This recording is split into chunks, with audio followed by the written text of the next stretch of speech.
নমস্কার বন্ধুরা, মুনমুন কিচেনে আপনাদের সবাইকে স্বাগত। প্রতিদিনের মতো দেখুন আজকে আবার এসেছি একটা নতুন রেসিপি নিয়ে। আমি আজকে আপনাদের সঙ্গে শেয়ার করব রোজ রোজ এই গরমে তেল মশলাদার খাবার না খেয়ে এইরকম একটা হেলদি রেসিপি আপনারা বানিয়ে খান। এটা শরীরের জন্য খুবই উপকারী এবং খুবই সামান্য অল্প তেলেই কিন্তু এই রেসিপিটা খুব চটজলদি বানিয়ে নেওয়া যায়। তো লাইক দিয়ে ভিডিওটা দেখা শুরু করুন। এখানে নিয়েছি একটা পাত্র, আর তার মধ্যে দেখুন আমি ময়দা নিয়ে নিচ্ছি। একটা ছোট বাটির মাপ করে 3 বাটি পরিমাণ ময়দা। আর ময়দাটা আপনারা আপনাদের পরিবারের সদস্য সংখ্যা অনুযায়ী বাড়িয়ে বা কমিয়ে নেবেন। আমি এখানে 3 বাটি ময়দা, আর তার জন্য নিয়েছি হাফ কাপের থেকে একটু বেশি কিন্তু সুজি। আর এর মধ্যে আমি দিয়ে দিচ্ছি স্বাদ মতো লবণ। আমি যেভাবে করছি সেইভাবে আপনারা একটু ফলো করুন, স্কিপ করবেন না বন্ধুরা। স্কিপ করলে বুঝতে পারবেন না যে আমি কিভাবে এই হেলদি রেসিপিটা তৈরি করছি।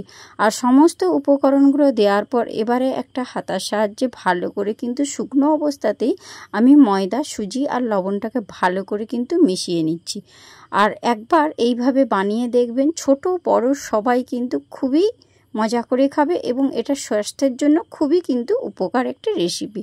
তো এখানে দেখুন আমি একটা কাঁচের গ্লাস নিয়েছি, একদম মাঝারি সাইজের একটা কাঁচের গ্লাস। তাতে প্রথমে 1 গ্লাস মতো জল আমি দিয়ে দিলাম।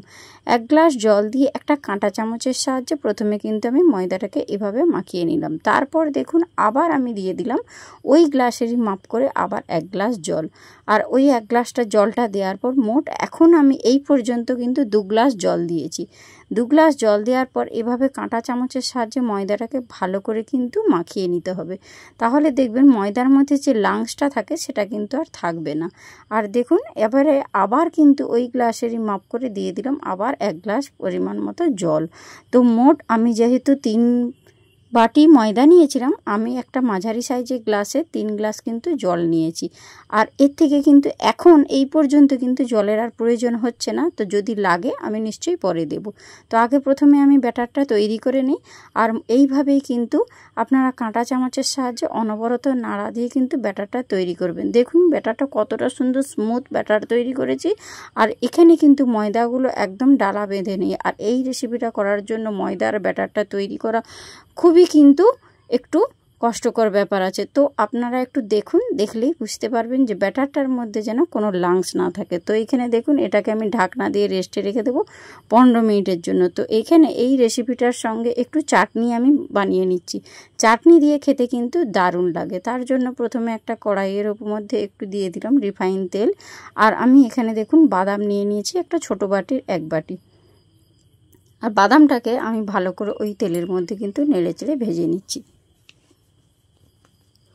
আর বাদামটা যখন ভাজবেন অবশ্যই গ্যাসের ফ্লেমটা লো ফ্লেমে রাখবেন। চাটনি দিয়ে খেতে কিন্তু এই রেসিপিটা দারুণ লাগে। তো এখানে দেখুন বাদামটা কিন্তু মোটামুটি আমার ভাজা হয়ে গিয়েছে।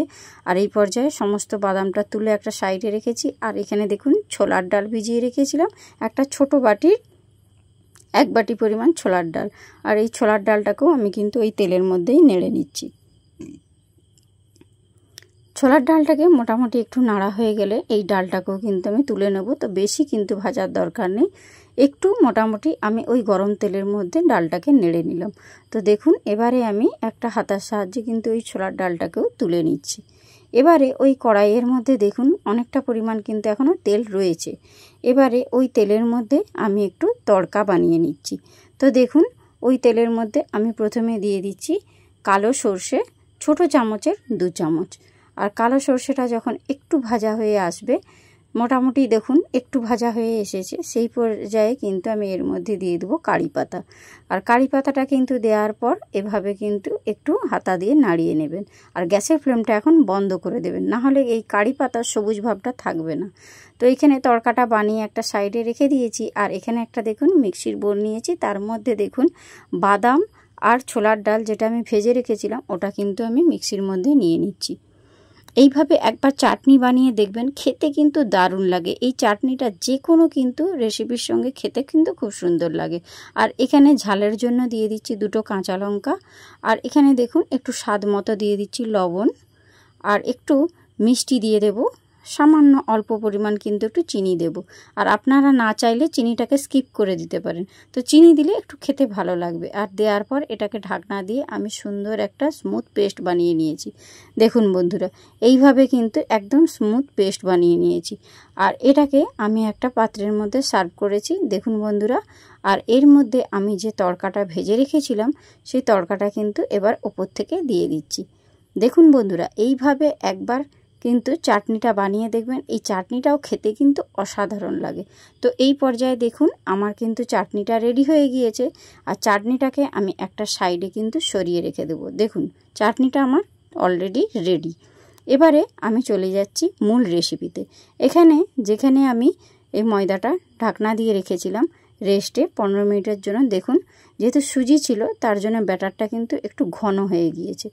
আর এখানে দেখুন সুজি জানেন আপনারা জল টেনে নেয় এবং সুজিটা অনেকটা ফুলে উঠেছে, তার জন্য কিন্তু ব্যাটারটা যতটা পাতলা দেখেছিলাম একটু কিন্তু ঘন হয়ে গিয়েছে। আর ময়দার যাতে কোনো লাংস বা ডেলা বেঁধে না থাকে তার জন্য এইভাবে দেখুন একটা হাতা দিয়ে এইভাবে চেপে চেপে কিন্তু একটু ঘুরিয়ে নিচ্ছি, তাহলে যদি থেকে থাকে তাহলে ওটাও কিন্তু ভালোভাবে কিন্তু ব্যাটারটা তৈরি হয়ে যাবে। আর এখানে দেখুন মোটামুটি ব্যাটারটা একটু ঘনত্ব লাগছে বলে আমি এখানে কিন্তু জল অ্যাড করব, সামান্য অল্প পরিমাণে হাফ গ্লাস জল। আর আমি প্রথমেই আপনাদেরকে বলেছিলাম যদি প্রয়োজন হয় আমি কিন্তু পরে জল দেব, তো সেই সময় আমার জলের প্রয়োজন ছিল না। তো এখন যেহেতু ব্যাটারটা একটু ঘন হয়ে গিয়েছে, সুজি যেহেতু জলটা টেনে নিয়েছে, তার জন্য কিন্তু আমি হাফ গ্লাস পরিমাণ জল দিয়ে ভালো করে কিন্তু মিশিয়ে নিলাম। আর এখানে কিছু আমি মশলা অ্যাড করছি, ওই ব্যাটারের মধ্যে দিয়ে দিচ্ছি গোটা জিরে 1 চামচ, আর এখানে দেখুন চিলি ফ্লেক্স নিয়েছি 1 চামচ। আর এর মধ্যে আমি দিয়ে দেব আরও কিছু মশলা, সেটা অবশ্যই আপনারা দেখুন, দেখলে বুঝতে পারবেন। কিছু চপ করে রাখা মানে ছোটো ছোটো করে পেঁয়াজ, সেই পেঁয়াজ কুচোটাও কিন্তু ওর মধ্যে দিয়ে দিলাম। আর পেঁয়াজ কুচোটা দেওয়ার সাথে আমি কিন্তু একটু দিয়ে দিচ্ছি ধনেপাতা কুচো। ধনেপাতা কুচোটা দিলে কিন্তু খেতে দারুণ লাগবে। আর সমস্ত কিছু উপকরণ দেওয়ার পর আবার একটা ছোট কাঁটা চামচ নিয়েছি, আর দিয়ে ভালো করে কিন্তু ব্যাটারটার সঙ্গে সমস্ত উপকরণগুলো ভালো করে মিশিয়ে নিচ্ছি। আর কাঁটা চামচের সাহায্যে কিন্তু এভাবে মিশিয়ে নিলে মিশ্রণের সঙ্গে কিন্তু ভালোভাবে মেশাতে সুবিধা হয়। এইভাবে কিন্তু সম্পূর্ণ ব্যাটারটা আমি রেডি করে নিচ্ছি আর ভালো করে কিন্তু মিশিয়ে নিচ্ছি যাতে সমস্ত ব্যাটারের সঙ্গে মিশে যায়। আর এখানে দেখুন মেশানোর কাজটা কিন্তু আমি ঠিক এইভাবেই করছি। আর এতে একটু ফেটানো হয়ে যাবে ব্যাটারটা, আর মেশানো হয়ে যাবে, দুটো কাজই কিন্তু একসঙ্গে হয়ে যাবে। ব্যাটারটা কিন্তু একদম রেডি। এখানে দেখুন আমি একটা কিন্তু ননস্টিকের কড়াই গ্যাসের উপর বসিয়ে দিয়েছি।